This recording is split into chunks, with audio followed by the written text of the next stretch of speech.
Hello, hello. You know what time it is. It's time for the next One Piece manga chapter. And today we have chapter 1122, probably picking off where things left off at the end of Egghead Island arc. Last chapter had a really impactful banner or double page spread that sort of showed off the major players going forward. Who are the top people in contention to get the One Piece and ultimately change the world? So stakes have been set for the next arc and beyond. We start things off with a nice little cover page for Shonen Jump. Nice big Luffy. He's wearing a gold chain and kind of a jersey. I believe it says Mugiwara on it. It's very nice. Notes from Oda. Looks like you can play Pokemon Go as much as you want now. Hiroshi-kun, congrats on wrapping up to 10 whole years of serialization. Ichiro Oda. In honor of My Hero Academia ending this week. Also in honor of My Hero Academia ending this week is the cover page to the chapter. Chapter 1122. The time is at hand. This features Smoker because I think 22 years ago, Hiroshi actually submitted fan art to Oda, and his fan art was a drawing of Smoker. So what Oda has done he has redrawn the fan art in his style, and it's a really cool image of Smoker. He's turning into smoke, and Oda added Hero and Academia in the smoke. A little homage there. Cover request. A certain boy from Achi drew fan art of Smoker 22 years ago. Please recreate it. Yep. So very nice of Oda. He always does these little tributes when other mangaka, big Shonen Jump mangaka, end their runs. He did it with Naruto. Did he do it with Toriko? I think he might. Maybe he did it with Toriko. I'm not sure. I didn't follow Toriko very much. But let's start the chapter. We're here. It looks like Vegapunk's message, the final part of his message, has just finished broadcasting. The times, they are changing. The fate of the world depends on pirates? Hold on a sec. What is this madness, Vegapunk? No way. Will our country sink too? The Navy has to do something. The world's greatest genius just said it's real. Let's go and get it. The One Piece is out there. It's about time we pirates ran the show. Rah! The world's gonna sink anyways. Leave some for us. Yeah! The government won't know what hit them.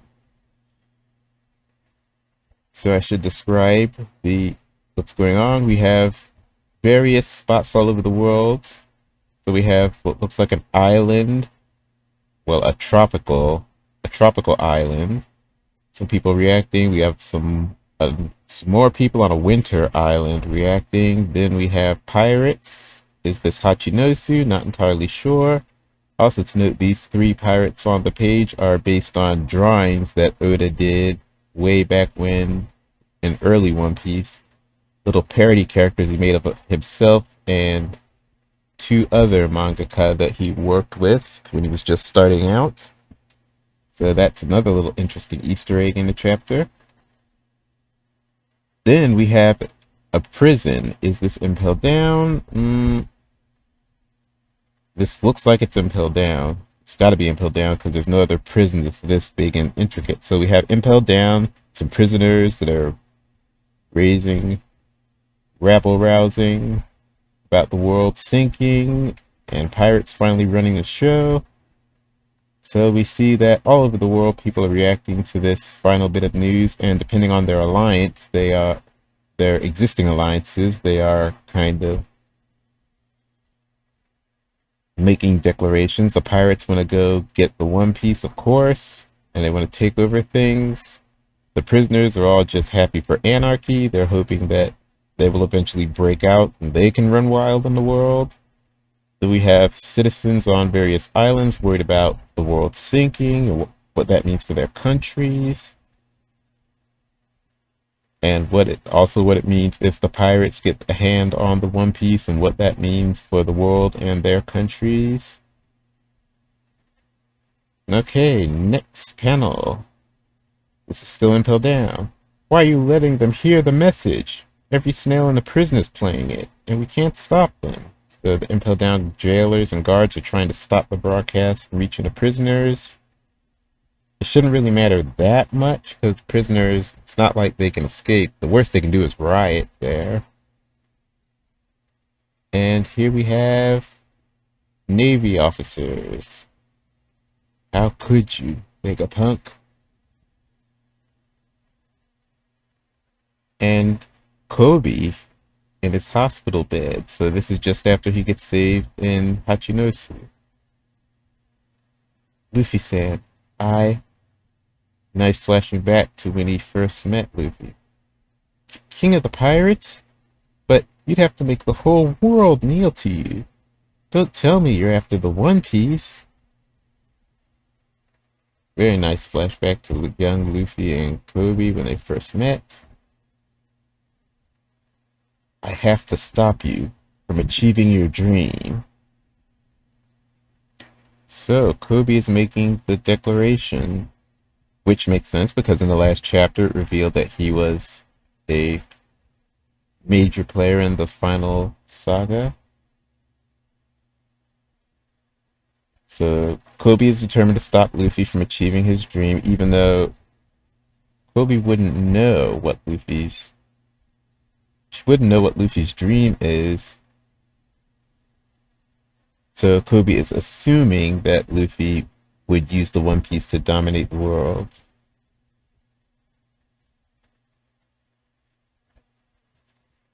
Or is he just thinking altruistically that no matter what Luffy's intention, it's a danger if he achieves his dream? Just by the fact that he's achieving it because it involves the One Piece.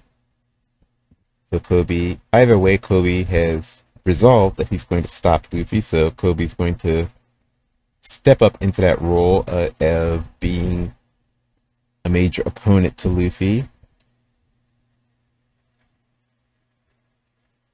It's interesting that he would choose to go after Luffy at this point. Well, I guess it makes sense because he believes in Luffy, that Luffy is the most capable of achieving his dream. But you think he would hold you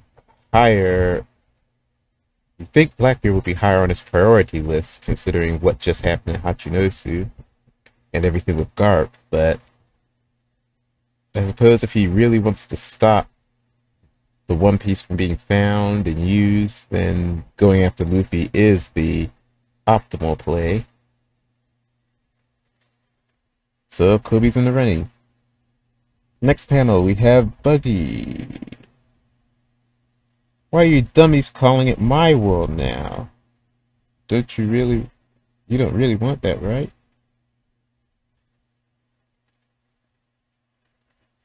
It's our world, ain't it? Chairman Buggy will follow you to the depths of hell. So we've got Buggy reacting.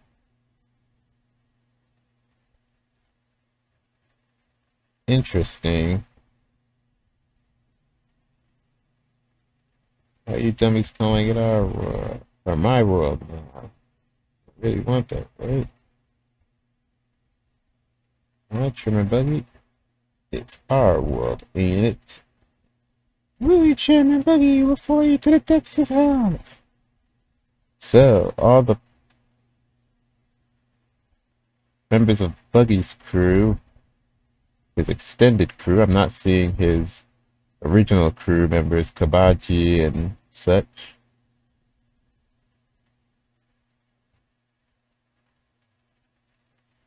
Buggy making this announcement.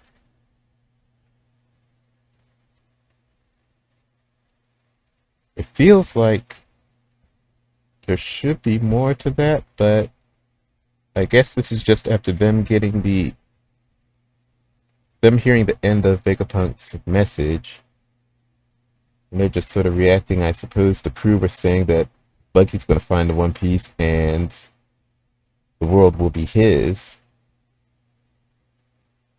And of course, Buggy saying that that will be our world.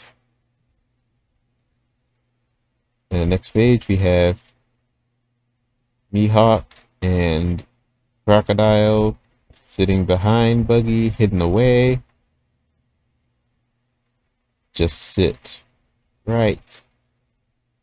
So they're still giving orders to Buggy.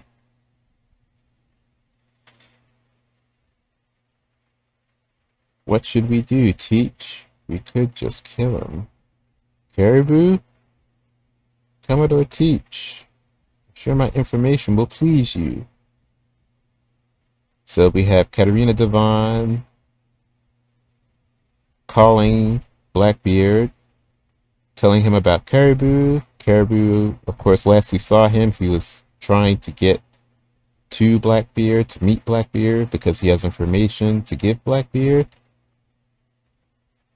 So I'm guessing ultimately Caribou might end up being part of the Blackbeard crew. Not a super high up member, but just a member in general. Since he doesn't have a pirate crew of his own to speak of anymore. I suppose he could reunite with...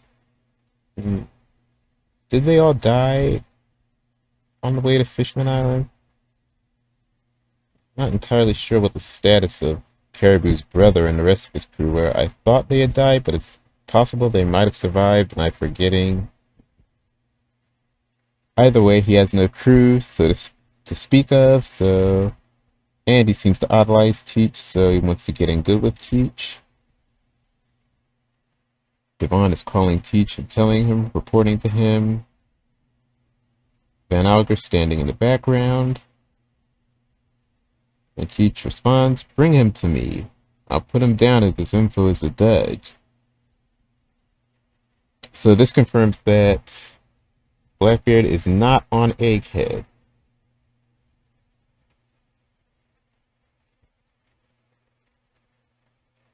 Katarina Devon and Van Auger with Caribou in tow are just leaving Egghead now.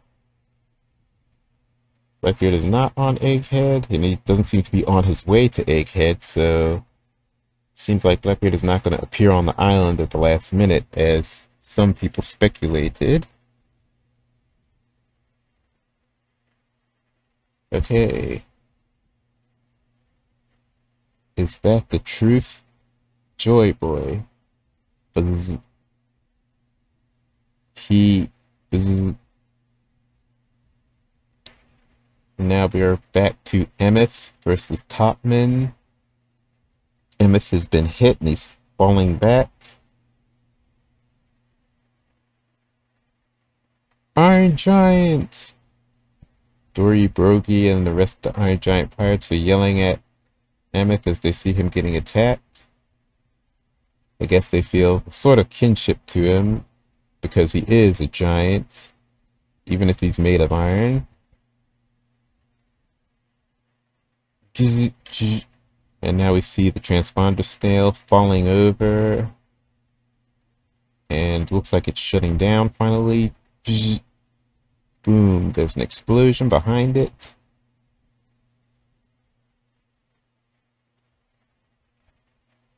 So is this explosion going on inside of Emet?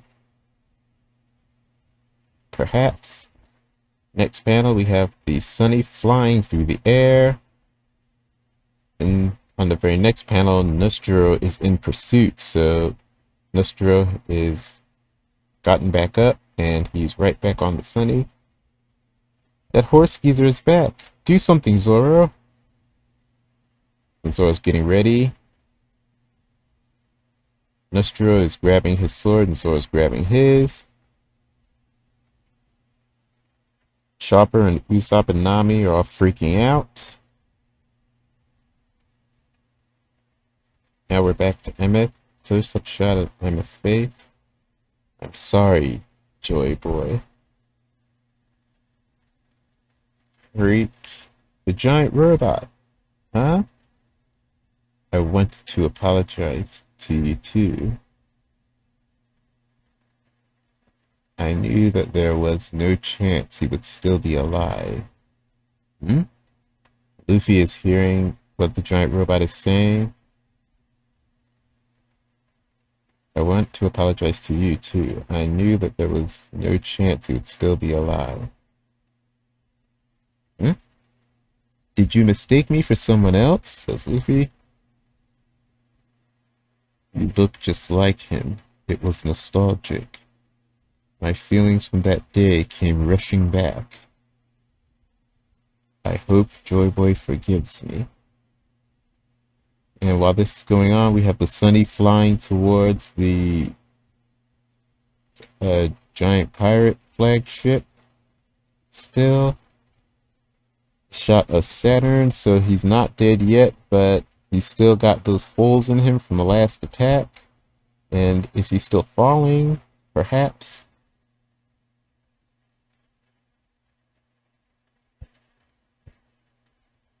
Okay, in the very next panel, which is a really beautiful shot, we see that Saturn has fallen back onto the shore, so he's okay. He's not fallen into water, so we don't get confirmation, or I will say final confirmation that the elders have devil fruits, but it's mostly confirmed at this point they have devil fruits. It would just be final confirmation if we saw one fall into the water and experience all the weaknesses of a devil fruit. But it's a nice shot. It's Emet on the shore. All the elders are there. They're in pursuit. Well, it's not all of them because Marcus is still nowhere to be seen. It's 4 of the elders. We've got marine pirate ships in the ocean, and then the giant pirate ships further away. Luffy's in the air still, looking on.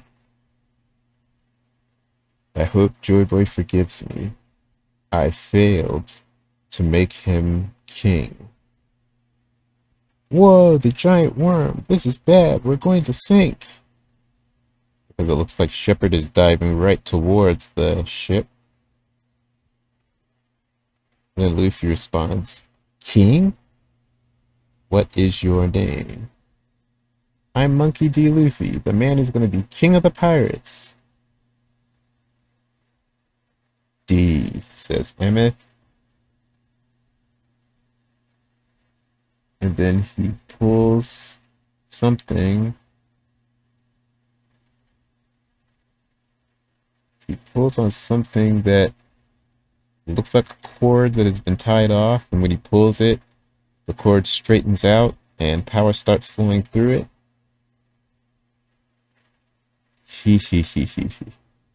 Hey, Luffy. And it's unleashing Conqueror's Haki. So Emet has Conqueror's Haki.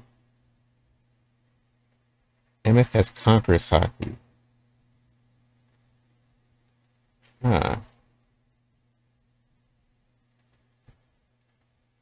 So Emet having Conqueror's Haki leads to the idea that Emet has to be a living being. He can't be entirely inorganic because he has Conqueror's Haki.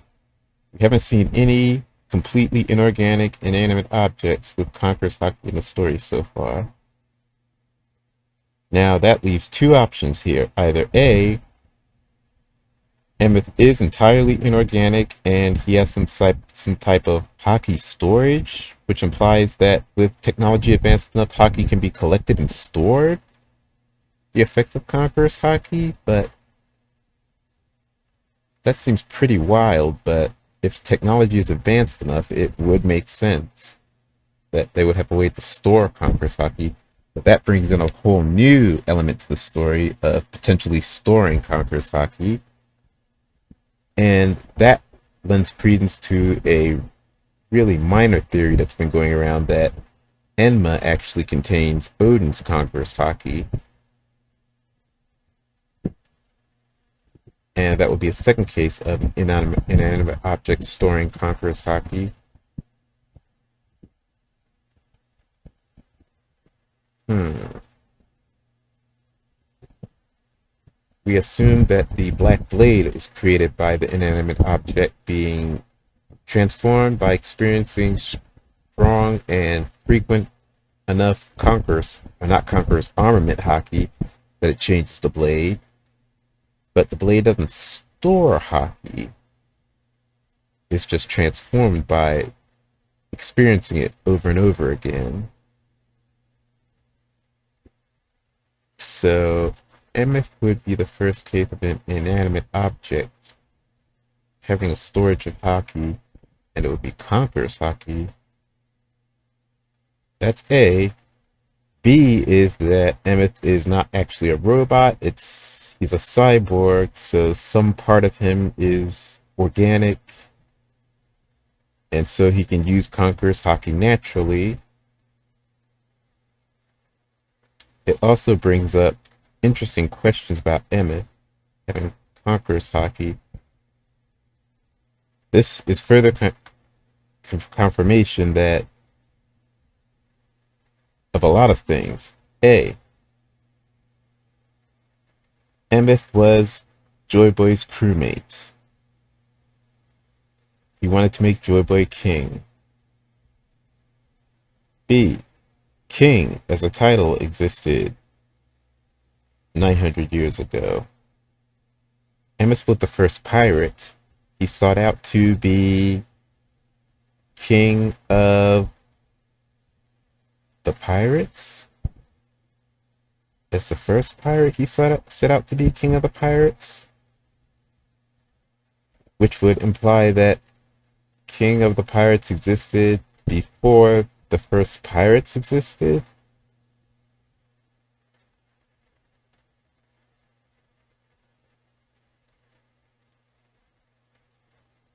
Or it's reversed, and Emet wanted to make Joy Boy king of the seas, king of the world at that time. And that king title eventually evolved to become king of the pirates. Emet wanted to make Joy Boy king. So that leaves the whole king of the pirates position in two states, because earlier I speculated there had to be something that motivated Joy Boy to go to sea and become the first pirate. What I hadn't really thought about was if the title of pirate had existed before Joy Boy and it just became lost to the world, and Joy Boy was the first person in the modern era at that time to rediscover what piracy was and what being a pirate is, and then he set off to be king of the pirates, leading to a reemergence of pirates. It would imply that the world has been going through a cycle of pirates existing, pirates being forgotten from history, and there being no pirates, someone discovering that pirates once existed and taking out to sea and igniting a new era of piracy. And then at the end of that era, pirates vanish from the world again, and the cycle repeats. That could be what we're looking at here. A cycle of pirates being around, being forgotten from history, then being rediscovered and re-emerging, and then being forgotten from history. But if that's the case, this Void Century issue seems like it's an extraordinarily long cycle. Of course, we don't have much information about before the Void Century, what things were like before the Void Century.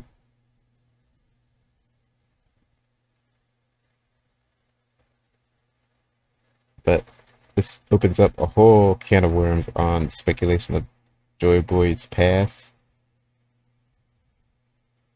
Then Emet having conquerors hockey means that is particularly strong. Emet has the qualities of a king, qualities of a ruler. So, what was Emet in the past? Was he a ruler of some kind? Did he have kingly ambition?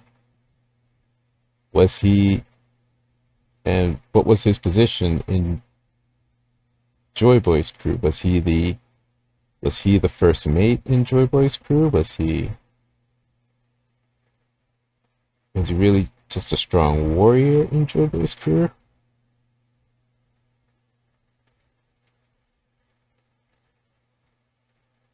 And then Emmett knows about Didi.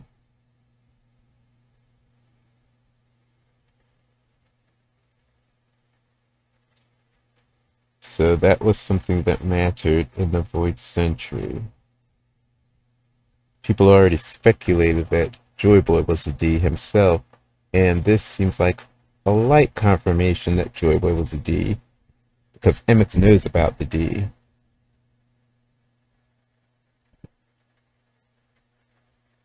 Okay, I should probably finish reading. So Emmett pulls this switch, or pulls on this thing that untangles this pulley that untangles this cord, and then Conqueror's hockey starts flowing from him, and it's knocking out the surrounding Marines. Then he says, hee hee hee hee. Hey, Luffy.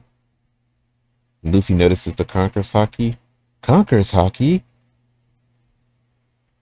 Thank you for thank you. You let me hear that nostalgic rhythm one last time. Don't die. I won't let you die. Now we've got a far out shot of Egghead, and there's Conqueror's hockey pouring off the island. Black lightning bolt stretching out super, super far, so it's a really powerful Conqueror's hockey. Ooh, it's knocking out Navy officers on boats far off the shore of the island.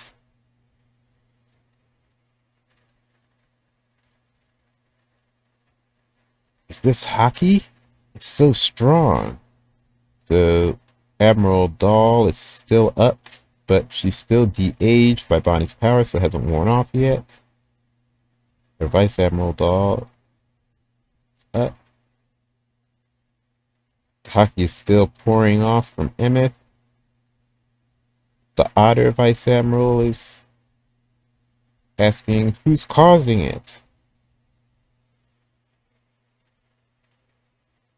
Emmett is still pouring Conqueror's hockey. The elders are all surrounding Emmett.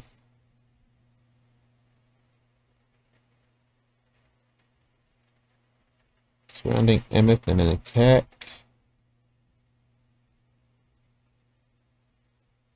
But as they're in motion, they start turning back into their human forms. They all revert to their human forms. Midair.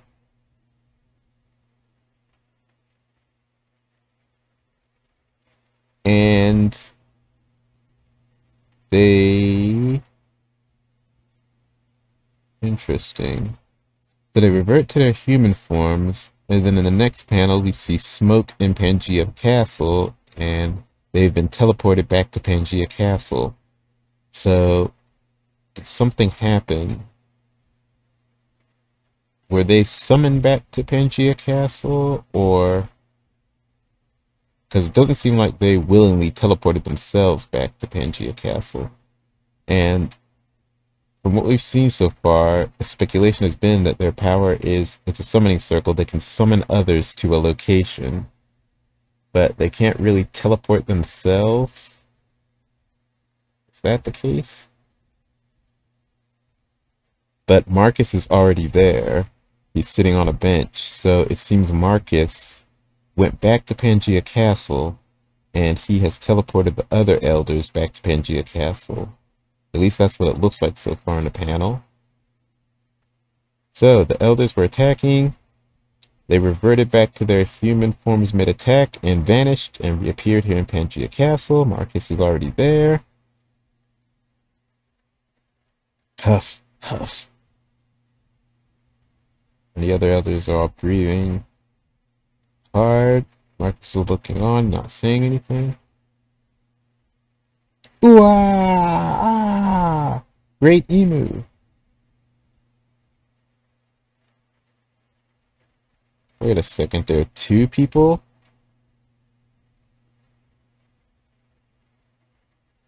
So now we're in the emu's room, the butterfly room, I think it's called.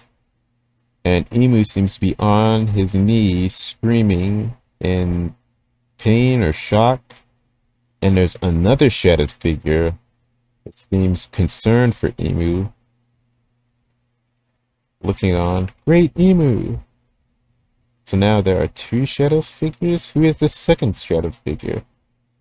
They have to be a character of importance and high status because they are looking at Emu, the ruler of the world that is hidden.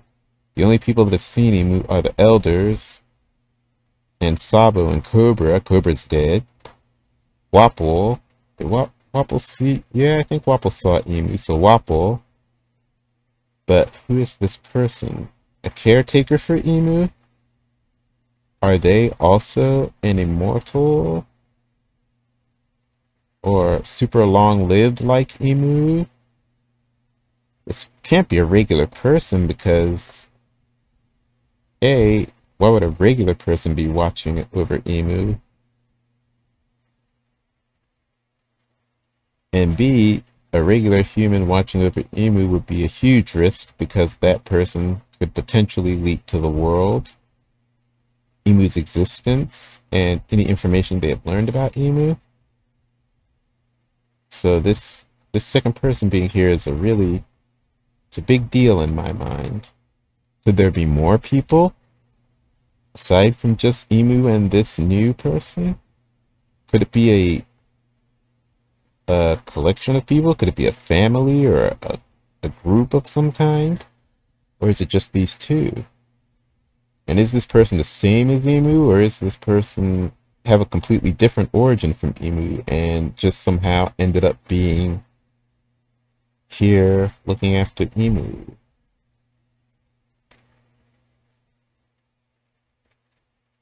So, back to the story.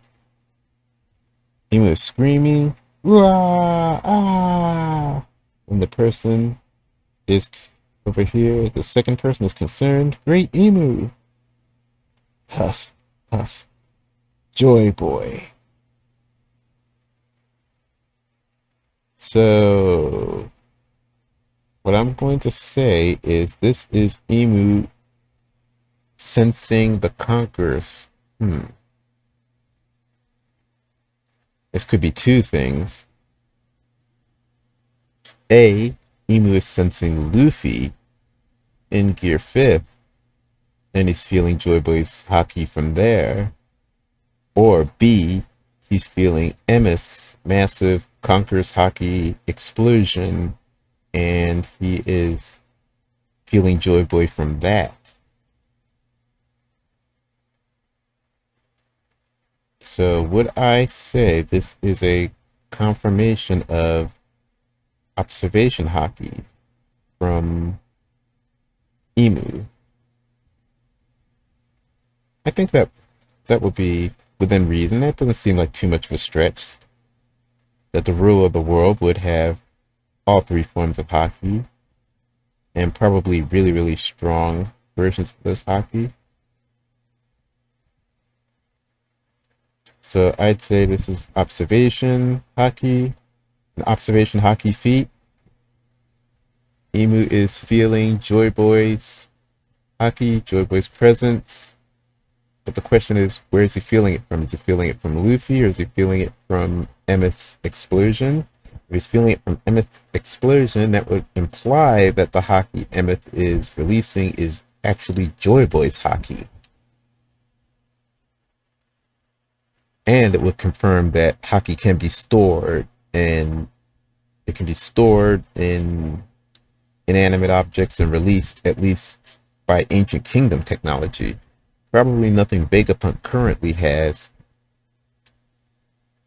I don't think Vegapunk has created anything currently that can store hockey.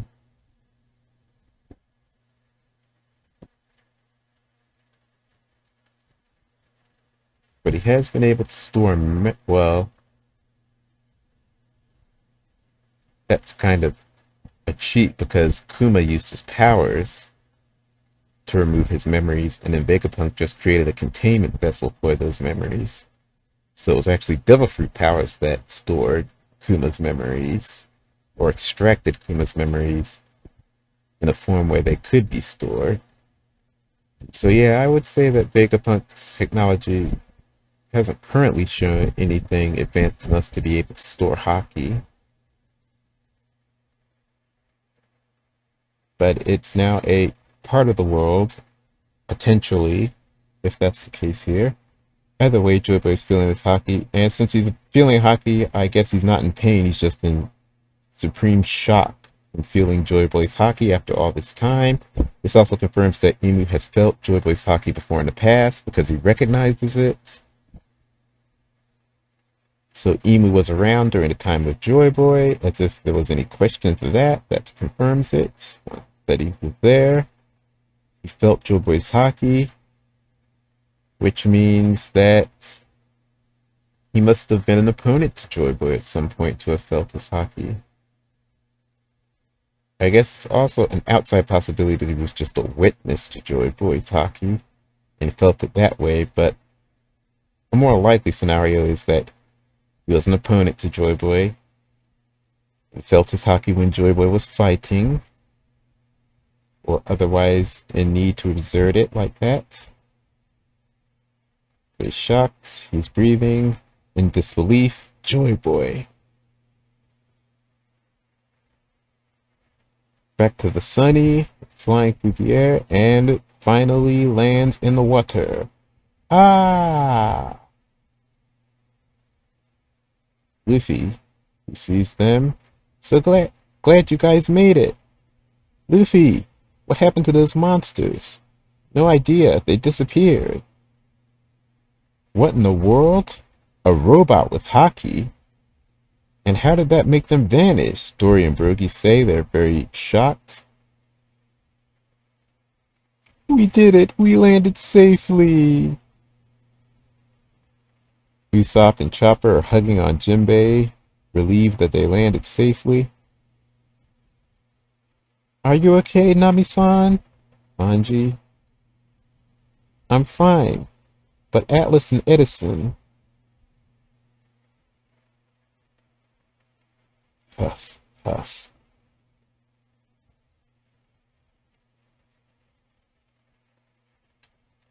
So, next page we have Saturn. So Saturn is still on Egghead for now. I didn't notice it, but yeah. When the teleportation happened, it was just 3 of the elders. So Shepard, Topman, and Nostrodo are all back in Castle Pangea with Marcus. Marcus is already there waiting. So why did Saturn hang on and not teleport? So he's looking on at Emet. Emet is, I guess, still active. Of course, he's lost his arm. Half of him is blown away, basically, destroyed. Saturn is breathing heavy and looking on. Huff, huff. But he is in his human form, so Saturn reverted to his human form but didn't teleport for some reason.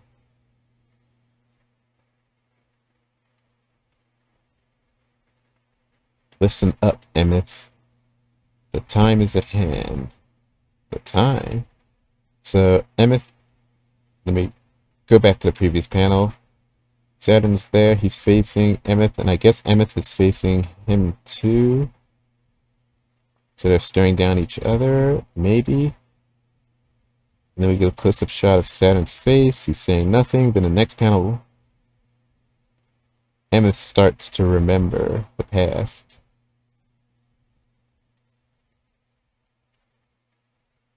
Listen up, Emmett. The time is at hand. The time? And in the flashback, we see Emmett. Ah, so interesting here. In the past, Emmett is wearing overalls. They kind of look like overalls that giants from Elbaf would be wearing. So they're overalls. They have a furry collar around the waist of the pants. So it looks very Elbaf-like. Could it be that Emmett in the past was from Elbaf? Or it can't be because he's a robot. If he was a robot, he was built in the Ancient Kingdom. Maybe he was designed after the giants? Or perhaps Emmett, after being created, decided he idolized the giants and took on a giant. Since he's already a giant, he took on the giant style.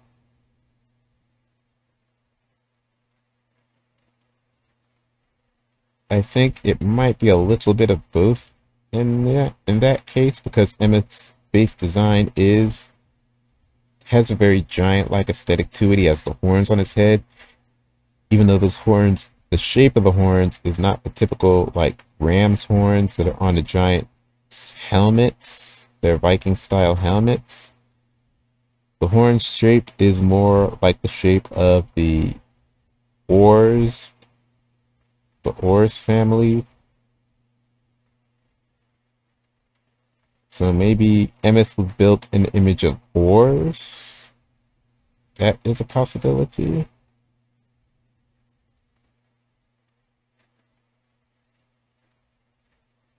But either way, Emmet in the past, in his overalls, looking curiously with a question mark as he's talking to a shadowy figure that is sitting on a ledge, and they are wearing a straw hat, it seems. They're cloaked and wearing a straw hat, so this is him talking to Joy Boy, we assume. Listen up, Emmett. The time is at hand. The time? I'm gonna gather my most powerful hockey and seal it inside you. Whoa. So that's a confirmation of what I was just speculating. I'm going to gather my most powerful hockey and seal it inside you. So that's confirmation. Hockey can be stored. And that confirms what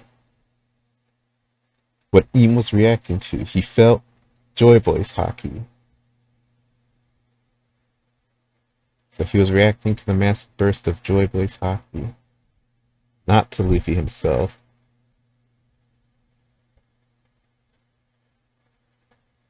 This also confirms... does it confirm? Yeah, it confirms a little bit of something about Gear 5. Because when we go back... A. Luffy's hockey has never been so big that Eam has felt it. So there's still a ways to go.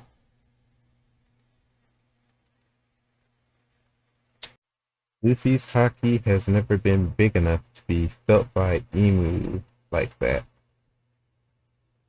So Luffy's hockey still has a ways to go to reach that Joy Boy level, apparently. Also, it confirms that Luffy's hockey, when he's in Gear 5, is different from Joy Boy's.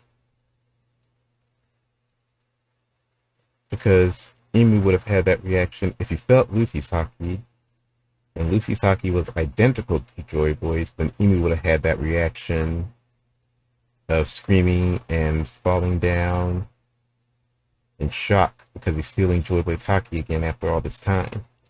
So that confirms that Luffy's hockey is not Joy Boy's hockey, not identical to Joy Boy's hockey. Interesting.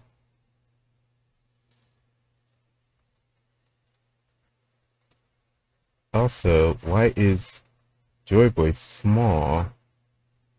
Running theory was that Joy Boy is a giant. I need to look up the size scale of Emet, but I'm pretty sure that Emet is, he might be bigger than giants, bigger than regular giants, but he doesn't dwarf them so that they look like humans. In this panel, Joy Boy is human size, looks like a human compared to Emet, regular human size. So Joy Boy was human size, but hmm, if he had, if he had the same powers that Luffy has now, then he would have the ability to make himself giant size using the Nika fruit. But if he died in a giant state, would his straw hat be left behind in that giant state? And that's why it's frozen in Castle Pangea.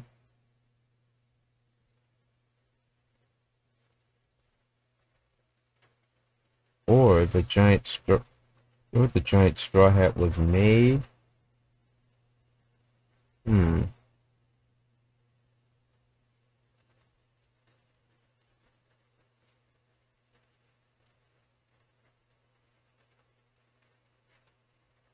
Okay, that's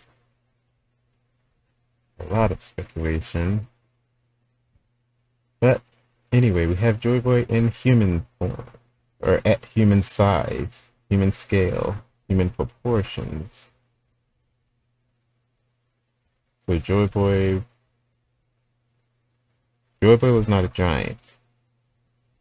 I think this is a confirmation that Joy Boy was not a giant.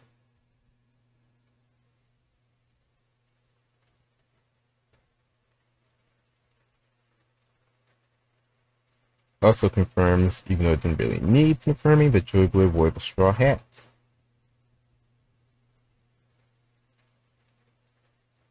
But it makes me wonder about the straw hat itself. Because there's one frozen in Castle Pangea.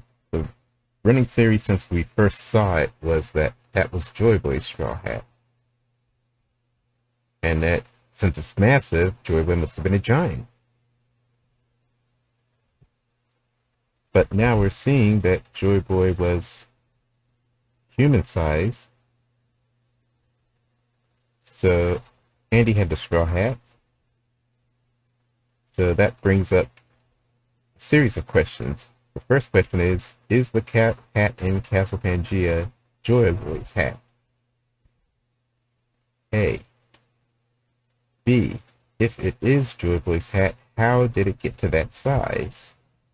Did Joy Boy, does it imply that Joy Boy made himself into a giant and somehow the hat stayed giant for some reason? Or is that another straw hat that was made? But if it was another straw hat that was made and not Joy Boy's actual straw hat, then why is it in Castle Pangea? Why is it being preserved there? For what purpose? What significance does it have that it would need preserving if it's not actually Joy Boy's straw hat?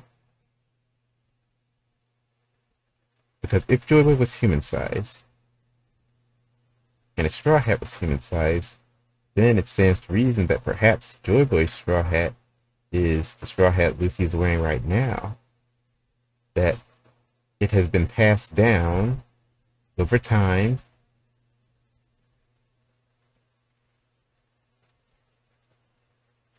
and it found its way down to Roger, then to Shanks, then to Luffy. Because Roger did have the straw hat as a young man, as a young pirate, and then he gave it to Shanks. So somebody gave it to Roger, or maybe Roger found it when he was young, but Roger, he had it before he even set out to sea. Because we see it in the flashback where he's just setting out to sea and just meeting Rayleigh. He has the straw hat. So he's had the straw hat since before then. He might have gotten it as a child, because that seems to be the tradition, at least from what we've seen so far. As a child, Roger was given the straw hat perhaps by someone that he admired.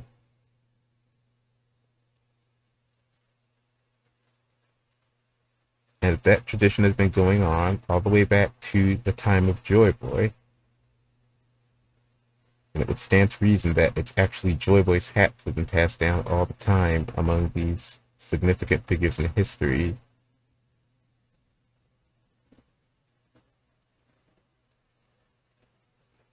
Also interesting to note that not all of them are members of the D clan, because Roger was a D, Shanks, so far, as far as we know, is not a D, then Luffy is a D. It could be that Shanks is a D and it just hasn't been revealed yet, and has always been passed down to Ds. Or it could be that the hat is just passed down.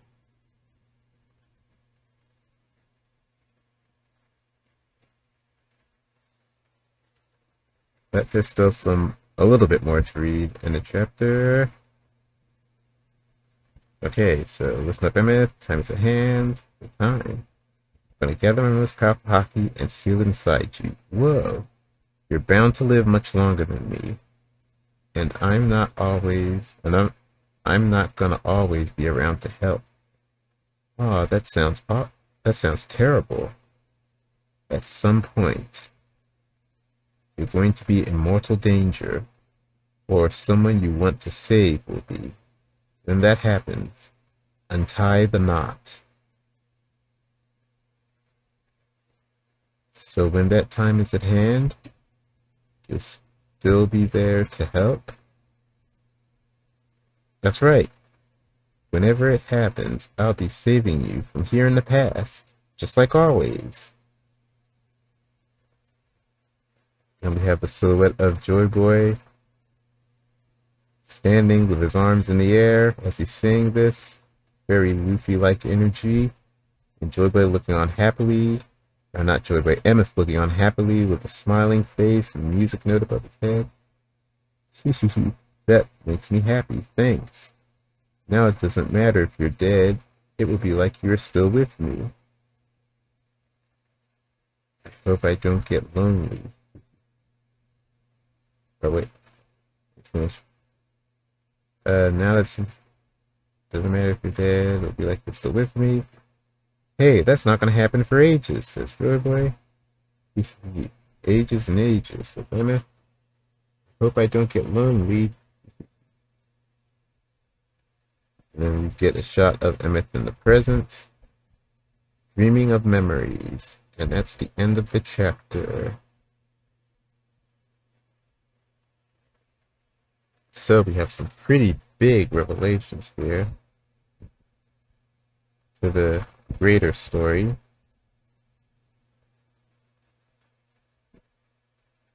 So Joy Boy. Emet wanted to make Joy Boy king. King of what specifically?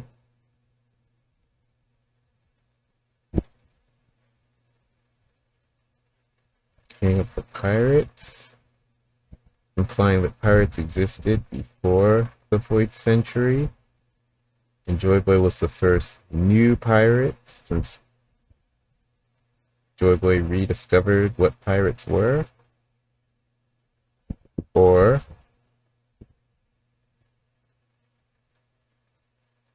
Emet wanted to make Joy Boy a nondescript king.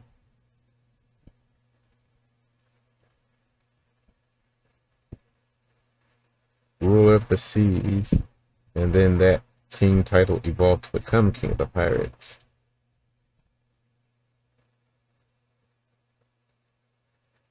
Then we have Haki storage. Haki can be stored and released. Whole new element here. So, and then he says untie the knot. So maybe this wasn't the cord. Maybe it was just a piece of regular rope or a special rope. And Joy Boy imbued it with hockey. But if it's a regular rope, that would imply that any regular old object could be imbued with hockey. So it has to be something special. It has to be a cord of some kind.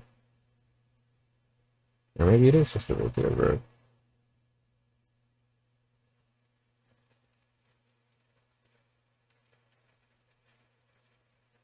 And Emet confirmed pretty much that Emet is just a robot. He's not a cyborg. But he's a robot with a personality. He's a robot that has personality and a soul.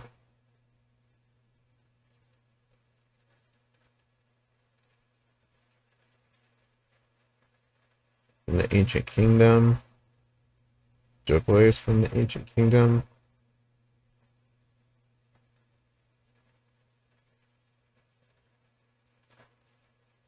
We don't have words, the exact words confirming it, but Emet was part of Joy Boy's crew. So was Zunisha part most likely.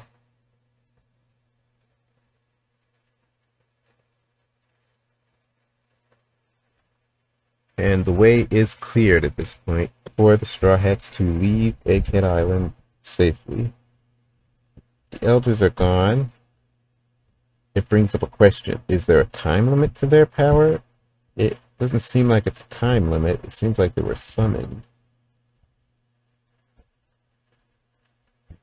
And since they were mid attack, it seems like they didn't initiate the summons. That summoning was against their will at that moment.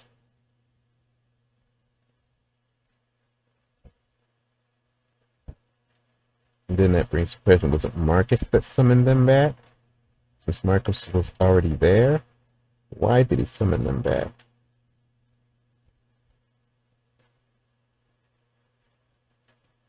Then there's the other question of why and how did Saturn stay?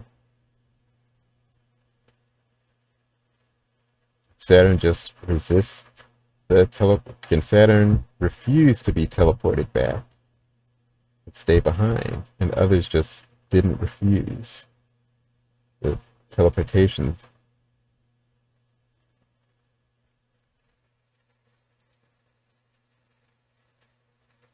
But Saturn stays back and looks on at Emet. Emet is remembering. Joy Boy confirmed human size. Also hard confirmed Joy Boy wore the straw hat. This also confirms that Joy Boy had Conqueror's Hockey and that it was really, really powerful.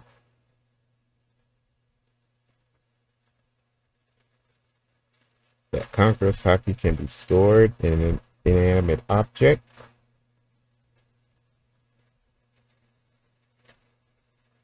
More parallels between Emet and the Giants.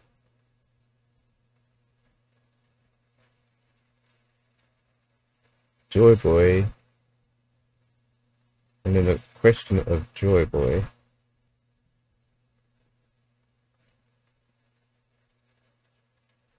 He was thinking about the future.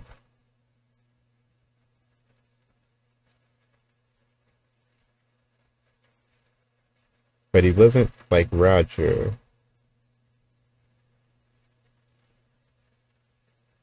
It wasn't like Joy Boy knew his death was imminently coming.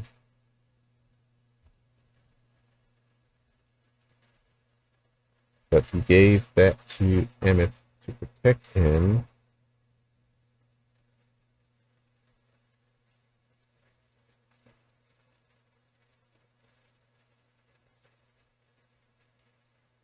You're bound to live much longer than me. I'm gonna always be around to help.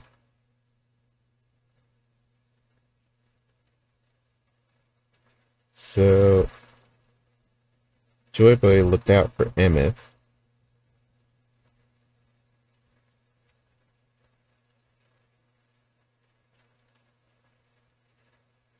I wonder, did he look out for Zunisha as well?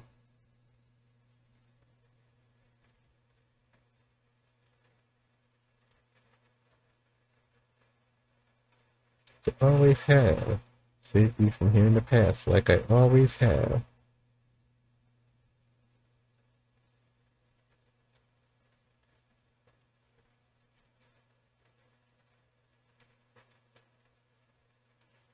Interesting.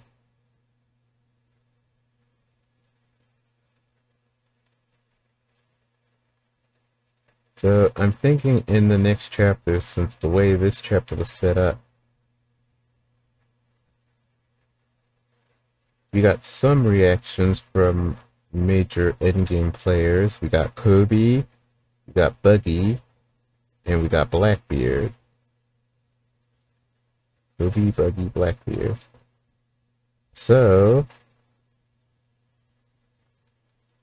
that means in the next chapter, will we get... Oh, in Eam, of course, Eam.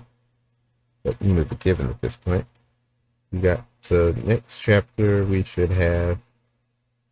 If we're continuing that trend, then it should be Shanks,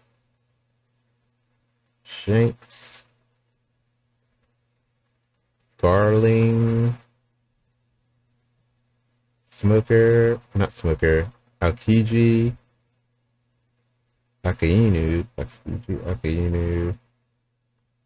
Dragon, Sabo. And then there's the mysterious figure, which we haven't seen yet. So could we get a mysterious figure reveal if the plan is to go through all the characters, just give status updates on where all the Final Saga major players, the ones in contention for the One Piece, where they are and what they're doing right now, then we might get all of the characters except for the mysterious figure. So we might get those characters in the next chapter. Also, in the next chapter, we can finally have the Straw Hats reunite on the Mary and set sail away from Egghead. There's the whole Emet and Saturn thing. I'm not sure why Saturn stayed behind. The Elf's goal was to destroy Emet. So is Saturn there to try and finish the job? I'm not sure that would be the case because Saturn doesn't seem like he could finish Emmett on his own. Even though Emmett does seem to be severely damaged, Emmett might be past his point already, and maybe Emmett is going to shut down all on his own.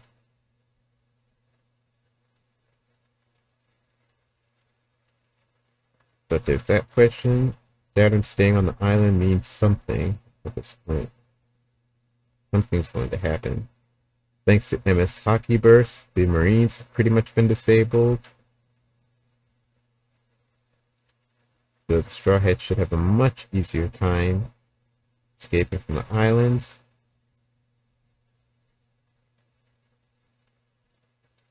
The Elders have been called back. At least it seems like they've been called back. Because I don't think it's a timer thing. Like, they reached their time limit and they automatically got pulled back. Because Saturn is still on the island. So that kind of rules out the whole timer thing. And Saturn has arguably been on the island longer and fighting longer than all the other elders. So his timer would have run out first if they were on a timer, some kind of timer based on their powers. Some people speculated that maybe Eam has the power to call them back. So if that is the case, then maybe Eam, once Eam felt Joy Boy's hockey, in his state of shock and panic, he summoned back the elders. If that was the case, why is Marcus there first? How did Marcus get summoned back first when others come later? Maybe because Marcus was not engaged in combat at the moment. But Marcus seems like it didn't seem like he was there just first. It seemed like he'd been there for a little while because he wasn't puffing and puffing like the others that were summoned back at that instant. Seems like Marcus summoned them. So maybe Marcus returned to Pangea Castle and he summoned the other elders back for some reason.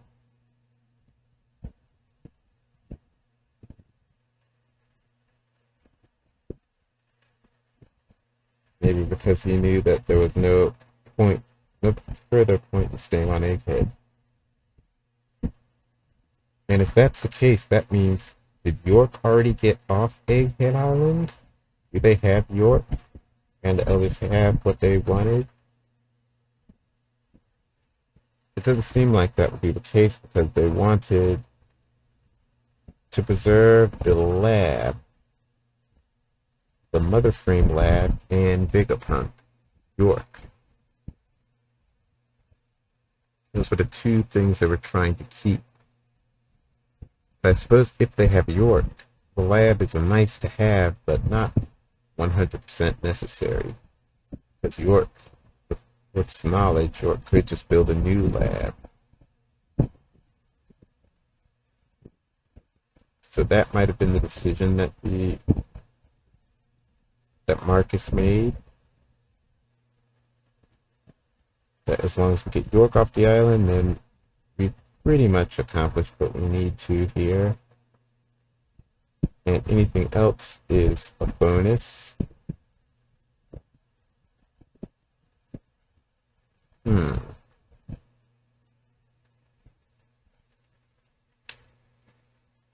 So, a very good chapter.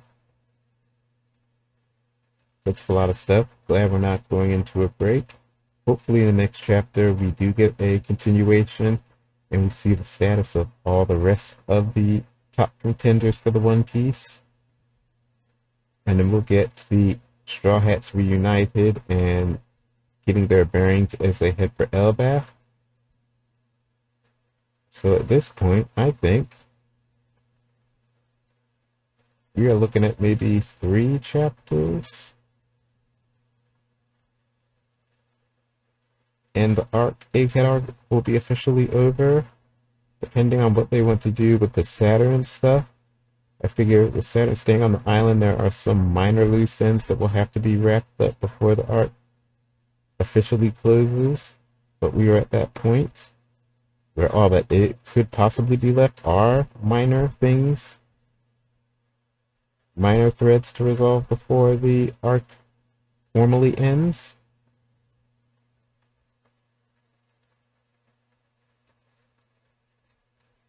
And Egghead isn't a super long arc, so I don't think there'll be like a full post situation like with Post Wano. Even though Post Wano was small for the size of the Wano arc itself.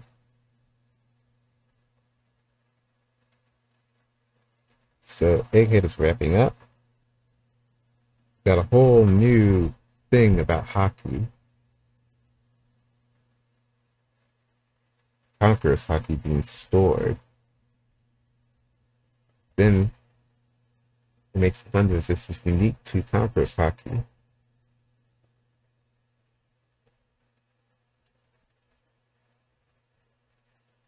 It seems like something like observation would be a little bit more abstract. It would be hard to store.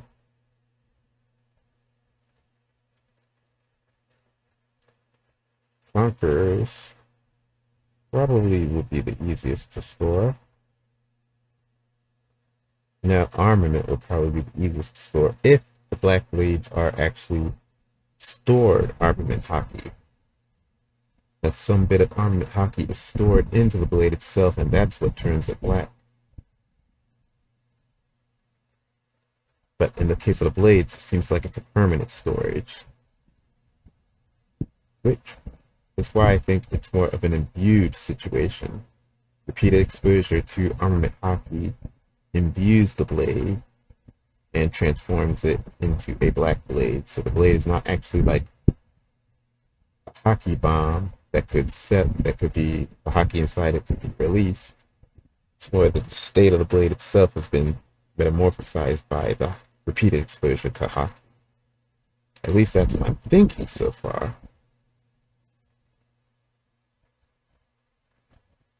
But then there's the whole Enma question. If Enma has Odin's hockey stored in it, Enma will have Odin's Conqueror's hockey stored in it, right?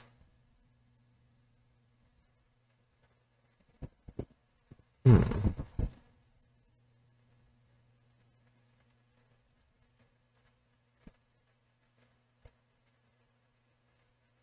But Enma saps on Soros hockey, and it always sapped on Odin's hockey when he used it, but he had so much that it didn't matter.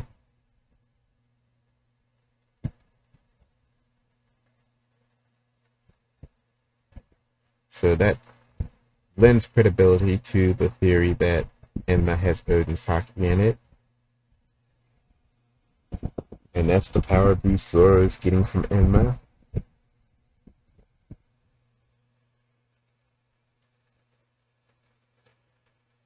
But very good chapter. Lots of details about Joy Boy revealed. I think we are inching ever closer to setting up for a Joy Boy flashback eventually at some point. Major players starting to make their moves.